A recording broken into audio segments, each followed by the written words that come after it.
আসসালামু আলাইকুম এইচএসসি 25 ব্যাচের শিক্ষার্থীরা তোমাদের স্বাগতম জানাচ্ছি হালকেনস্টাইন হিউম্যানিটিস সুপার সাজেশনের নতুন একটি ভিডিওতে। আজকের এই ভিডিওতে আমরা আলোচনা করব ইংরেজি প্রথম পত্র নিয়ে। তুমি সায়েন্স কমার্স আর্টস যেই গ্রুপেরই হয়ে থাকো না কেন তোমার কিন্তু কি ইংরেজি একটা ম্যান্ডেটরি সাবজেক্ট, আর আমাদের মধ্যে বিশাল সংখ্যক স্টুডেন্টের এই সাবজেক্টটাতেই অনেক ভয় ভীতি কাজ করে।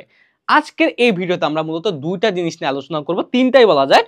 প্রথমটা হচ্ছে কি মোস্ট ইম্পর্টেন্ট যে লেসনগুলো আছে ওই লেসনগুলো নিয়ে, সেকেন্ড কে একটু লেস ইম্পর্টেন্ট, আর থার্ডলি আমরা রিটেনের ক্ষেত্রে কি কি ফলো করব এইটা। ওকে, তাহলে চলো আমরা আজকের এই ভিডিওটা আমরা শুরু করি। দেখো তোমরা অলরেডি আমাদের হয়তো যারা বড় কোর্সটা কিনেছো তারা তো কোর্সই অথবা কি মাইক্রো কোর্সে ইংরেজি ক্লাসগুলো করে থেকেছো। এখন যারা করো নাই তারা একটু নিচে আমি যেই ইউনিটগুলো বলে দেবো ওই ক্লাসগুলো করতে পারো। তাছাড়া যদি তোমার কাছে একান্তই কিছু না পারো তাহলে তুমি আমাদের ইবিআই কোর্সটা করতে পারো, ইংলিশ বাংলা আইসিটি। এই যে যদি ইংরেজিতে তুমি উইক থাকো বা বাংলা উইক থাকো বা আইসিটিতে উইক থাকো, আশা করছি যে তুমি 6 থেকে 7 ঘন্টা সময় ব্যয় করলেই তুমি মোটামুটি পাস করার মতো অ্যাটলিস্ট তোমার একটা যোগ্যতা হয়ে যাবে। ওকে, এটা হচ্ছে কি যারা একদম পাস করতে চাও, যারা একদমই কিছু পারো না, কিন্তু এই টাইমে আমি কোর্স করাটাকে প্রিফার করছি না, কিন্তু যারা একদমই পারো না, পাস তো করা লাগবে ভাই, মোটামুটি একটা নাম্বার তো করা লাগবে, তারা ইবিআইটা করতে পারো।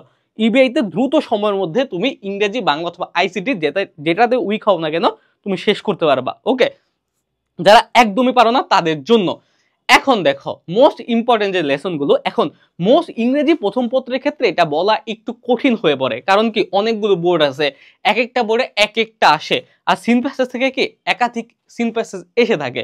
সুতরাং যেখান থেকে সবচেয়ে বেশি আসে বোর্ডগুলোতে আমরা সেগুলো এখানে দিয়ে দিছি। ওকে, তোমরা শুরুতে বলে রাখা ভালো আমাদের বই কিন্তু দুই রকমের, একটা হচ্ছে পুরানো ইংলিশ বই, আরেকটা হচ্ছে নতুন ইংলিশ বই। আমি কিন্তু পুরনো বইয়ের আলোকে এটা দিয়ে দিয়েছি। তোমাদের ইংরেজির যে শর্ট সিলেবাসের সার্কুলারটা যেই সিলেবাসের আদলে হয়েছে, তোমাদের ম্যাক্সিমামেরই হয়তো পুরান বই আছে, কিছু কিছু স্টুডেন্টের নতুন বই আছে, এই কারণে আমি কি লেসন এবং ইউনিটের নাম মেনশন করে দিয়েছি, তোমরা জাস্ট মিলিয়ে নিও। ওকে ভাইয়া, দেখো শুরুতেই ইউনিট 1, এটা পুরানো বইয়ের unit 1 people or institutions making history. এখানে লেসন 2টা পড়বে। লেসন 2 কি নেলসন ম্যান্ডেলা। লেসন 2টা হচ্ছে কি নেলসন ম্যান্ডেলা, খুবই গুরুত্বপূর্ণ। ওকে, বঙ্গবন্ধু আছে এটা ওইভাবে পড়ার দরকার নেই, কারণ এবার অতটা ইম্পর্টেন্ট না, কিন্তু কি নেলসন ম্যান্ডেলাটা খুবই ইম্পর্টেন্ট, এখান থেকে প্রশ্ন আসার সম্ভাবনা খুবই বেশি, এটা একটু ভালোভাবে পড়ে নিবা। তারপর আসে ইউনিট 4, ইউনিট 1 গেল ইউনিট 4, তারপরে হিউম্যান রাইটস। হিউম্যান রাইটস অনেকগুলো আছে, এগুলো প্রথমগুলোর ওইভাবে দেখার দরকার নাই, তোমাদের যাদের একদমই সময় কম, একদম অল্প সময়ের মধ্যে শেষ করবে হয়তো পরীক্ষার আগে, কারণ কি আমরা এই সাজেশনগুলো দিচ্ছিও তোমার পরীক্ষার আগে, যাতে পরীক্ষার আগের দিন আগে তুমি এগুলো দেখতে পারো, পরে অন্যগুলো দেখবে। ওকে, লেসন ফর আমেরিগো এই স্ট্রিট চাইল্ড, এটা খুবই সিম্পল একটা, এখান থেকে প্রশ্ন আসতেই পারে, এটা একটু পড়ে নেবা। তারপর ইউনিট 5, ইউনিট 5-এ কি আছে এডুকেশন এন্ড লাইফ। এই যে এই ইউনিটটার লেসন 1 হোয়াই এডুকেশন, হ্যাঁ হোয়াই এডুকেশন এই লেসনটা পড়বে। তারপর কি লেসন 3 পড়বে সিভিক এনগেজমেন্ট। এই দুটাই কিন্তু কি আসার মতো, এক একটা বোর্ডে আসতে পারে। তোমরা যদি যারা টেস্ট পেপার অলরেডি সলভ করেছো তোমরা কিন্তু দেখছো এইখান থেকে প্রশ্ন কিন্তু কি আসে। তারপর আসো ইউনিট 6, এখন এটা কিন্তু কি সুপার সাজেশন, কি এখান থেকে তোমার কমন পড়ার সম্ভাবনা প্রায় 80%। ওকে ভাইয়া, তাহলে ইউনিট 6-এ কি dreams, lesson 2 dreams poem, lesson 3 I have a dream. এই যে ড্রিম পোয়েমগুলো পড়বে, আর তোমার প্রশ্নের জন্য এমসিকিউর জন্য আই হ্যাভ এ ড্রিম এটা বেশি ইম্পর্টেন্ট, আর পোয়েমগুলো কি একটু দেখে নিবে, কারণ কি পোয়েমগুলো কি শর্ট কিন্তু ইম্পর্টেন্ট। তারপরে ইউনিট 7-এর কোনটা পড়বে ইউথফুল অ্যাচিভার্সের ব্রোজেন দাস, তারপর কি স্ক্যালিং মাউন্টেন পিক, তারপর লেসন 5-এর দ্য আনবিটেবল গার্লস। আমি কিন্তু তোমাদের যে আমাদের মেইন ক্লাসগুলো আছে সেখানে ধরিয়ে এগুলো দেখিয়ে দিয়েছি, এখান থেকে কি প্রশ্ন আসতে পারে, কিন্তু এগুলো থেকে এগুলো বেশি ইম্পর্টেন্ট, তাও এটাও ইম্পর্টেন্ট, কারণ কি আমরা যদি দেখি এইসব থেকে কি সিম্পল কিন্তু আসে, খুব বেশি আসে, ফ্রিকুয়েন্টলি আসে, তোমরা যদি টেস্ট পেপারগুলো একটু ঘাটাঘাটি করো দেখতে পাবে। তারপর দেখো ইউনিট 9-এর মধ্যে লেসন 1টা পড়বে the storm and stress of adolescence. হ্যাঁ, তারপরে কে লেসন 4টা পড়বে দ্য স্টোরি অফ শিল্পী, দ্য স্টোরি অফ শিল্পী। এখান থেকে কি অনেক প্রশ্ন কিন্তু এসেছে, আমরা যদি Amerigo and the story of শিল্পী এই দুটা দেখি, এখান থেকে ফ্লো চার্টটা অনেক বেশি আসে। তারপর আসো ইউনিট 10, ইউনিট 10 কি লাইফস্টাইলে, এখানে ম্যানার্স অ্যারাউন্ড দ্য ওয়ার্ল্ড এটা আসতে পারে, হ্যাঁ এটা আসতে পারে, জাস্ট দেখবা কিন্তু। তারপরে ইউনিট 13 ট্যুর অ্যান্ড ট্রাভেলসের travelling to a village in Bangladesh, এটা দেখতে পারো। ওকে, এগুলো কি, এগুলো হচ্ছে তুমি পরীক্ষার আগে কোনগুলো থেকে পড়ে গেলে তুমি যেই বোর্ডের হোক না কেন তুমি কি একটা ভালো একটা কমন পেতে পারো। এই জন্য কি তোমরা এগুলো মাস্ট দেখে যাবে। তোমার তো হাতে বেশি সময় নেই, তুমি জাস্ট অর্থগুলো একটু দেখে যাবে। যদি ওয়ার্ড মিনিং পারো তাহলে তো আলহামদুলিল্লাহ খুবই ভালো, যদি ওয়ার্ড মিনিং নাও পারো তাহলে জাস্ট কি অর্থগুলো দেখে যাবে, টেস্ট পেপার থাকলে এমসিকিউ গুলো একটু দেখে যাবে। ওকে, তাহলে কি হবে, তোমার পরীক্ষার হলে দেখবে যে কমন পড়বে। তারপরে কি ইম্পর্টেন্ট ইউনিট, এখন ওগুলার পরে যেখান থেকে প্রশ্ন আসতে পারে এগুলো হচ্ছে ইউনিট 1 এর people or institution making history কি টু উইমেন থেকে প্রশ্ন আসতে পারে। তারপর ইউনিট 6 এর হোয়াট ইজ এ ড্রিম, এখান থেকে আসা, এইটা থেকে আসার সম্ভাবনা খুবই কম, এটা থেকে আসতে পারে। তারপর ইউনিট 9 অ্যাডোলেসেন্সের lesson 2 adolescence and some related আর কি, তারপর রিলেটেড প্রবলেম। তারপর lesson 5 say no to bullying. এখন দেখে এগুলো কখন পড়বে, এগুলো হচ্ছে যখন তুমি এই যে পূর্বের পৃষ্ঠার এই ইউনিটগুলো পড়ে ফেলবে, তারপরে তোমার হাতে যদি সময়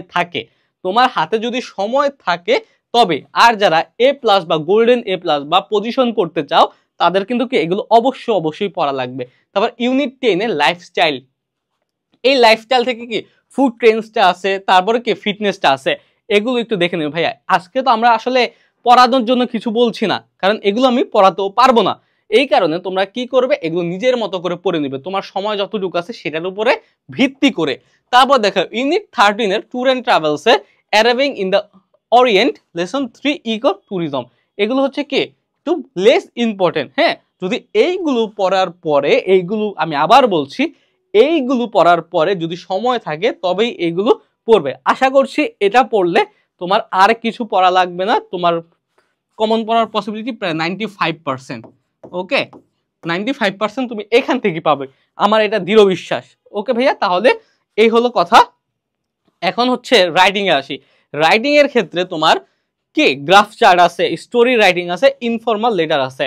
এখানে কি অবশ্যই রুলস গুলো ফলো করবে। ওকে, আর বোর্ড কোশ্চেন গুলো দেখবে। বোর্ড কোশ্চেনে কি যেই সব প্যাসেজ থেকে, যেসব কমপ্লিটিং স্টোরি, তারপর কি যেই সব গ্রাফ তো এগুলো কি নর্মাল, ঘুরে ফিরে দেখবে কি সেমি। তারপরে যেই সব ইনফর্মাল লেটার আসে সেগুলো থেকে আসবে, এটা তুমি শিওর থাকো। এখন সবচেয়ে বড় কথা হচ্ছে তোমার এই রুলসে ফোকাস করা লাগবে। যদি রুলসে ফোকাস করতে পারো তাহলে এইখানে সব তুমি কমন পাবা, সব, কোনো ডাউট নাই। রুলস যদি পারো তাহলে সব পারবা। এখানে তোমার কমন আসুক বা না আসুক, তুমি যদি রুলস অনুযায়ী লিখে আসতে পারো তাইলেই তুমি মার্কস পাবা। ওকে, আর তোমরা যারা এ প্লাস প্রার্থী আসো, যারা এক্সপেক্ট করতেছো যে তোমরা এ প্লাস পাবা, তারা তো আলহামদুলিল্লাহ আশা করছি তোমরা এগুলো পারো। হ্যাঁ, কিন্তু যদি তোমরা নিজের কে আরেকটু ঝালাই করতে চাও তাহলে একটু রুলস গুলো দেখবে। এখন রুলস গুলো দেখার ক্ষেত্রে তোমাদের কাছে তো অলরেডি আমার দৃঢ় বিশ্বাস, যেহেতু তোমরা আমার ভিডিওটি দেখছো, যে এই কোর্স তোমার কিনা আছে, ঠিক না? এই কোর্সের মধ্যে তুমি প্রত্যেকটা ভিডিও পাবা। হ্যাঁ, তোমার রাইটিং এর ক্ষেত্রে, হ্যাঁ, তারপরে কিভাবে অ্যান্সার করা লাগবে প্রত্যেকটা পাবা। এখন যদি তোমাদের এইটা নাই কিন্তু তোমাদের কাছে ইবিআইটা আছে, হ্যাঁ, ইংলিশ বাংলা আইসিটি কোর্সটি, তাইলেও কি তোমরা সব ভিডিও পাবা। এখন তোমরা কিন্তু অলরেডি জানো যে এই ভিডিওগুলোতে, এই ক্লাসগুলোতে আমরা কিভাবে তোমাদের ইচ অ্যান্ড এভরিথিং পড়িয়েছি। এটা ভাইয়া, এটা তোমরা কিন্তু নিজেরাই সাক্ষী, ঠিক না? এখন ওই ভিডিওগুলো একটু দেখবে, বিশেষ করে রাইটিং এর ক্লাসগুলো দেখবে, আর সময় থাকলে ইবি এর ক্লাসগুলো পরীক্ষার আগে দেখে যাবে। কারণ কি তোমায় কতটুকু জানো এটা কিন্তু বেশি ইম্পর্টেন্ট না, তুমি পরীক্ষার হলে কেমন করছো এটা ইম্পর্টেন্ট। অনেকে আছে অল্প সময়ের মধ্যে ভালো একটা কি কামব্যাক দিতে পারে, ভালো করতে পারে লেখাপড়ায়, আবার অনেক আছে শুধু পড়তেছে কিন্তু তার স্ট্র্যাটেজি ঠিক নাই, এই কারণে সে কি পিছিয়ে পড়ে। সুতরাং ভাইয়া একটু কি স্মার্টলি পড়তে হবে। হ্যাঁ, এখন একটা কথা আছে না, নট হার্ড ওয়ার্ক স্মার্ট। হ্যাঁ, তোমার স্মার্টলি খেলা খেলতে হবে। এই ক্ষেত্রে তুমি ইবিআইটার ক্লাস করে ফেলতে পারো, একদম এক রাতে ধুমায় করে ফেললে 3-4 ঘন্টা যথেষ্ট। 2x দিয়ে করে ফেললে আরো সময় কম লাগবে, 3x দিয়ে করলে আরো সময় কম লাগবে, এরকম। আর এখানে যারা আছে অবশ্যই এই লেসনগুলো একটু দেখে যাবা। আর কি করবা তোমরা ভাইয়া, অবশ্যই তোমার রাইটিং এর রুলস গুলো দেখে যাবা। রাইটিং এর রুলস কিন্তু খুব ইম্পর্টেন্ট। আমার দৃঢ় বিশ্বাস, আমি তোমাদের যেভাবে রাইটিং গুলো দেখিয়েছি, তোমার যদি নোট করা থাকে, তোমার পরীক্ষা দিন সকালে দেখলেও তুমি রাইটিং যেভাবে আসুক না কেন তুমি কমন পাবা, তুমি লিখতে পারবা। ওকে ভাইয়া, তাহলে এই হচ্ছে কি সাজেশন। তাহলে ভাইয়া আজকের ভিডিওটা এই পর্যন্তই থাকলো। তোমাদের সকলের জন্য শুভকামনা। আশা করছি ভিডিওটা তোমাদের জন্য বেনিফিশিয়াল হয়েছে। পরবর্তী সাজেশন ভিডিওতে আবার দেখা হবে। সেই পর্যন্ত ভালো থাকো, সুস্থ থাকো। আসসালামু আলাইকুম।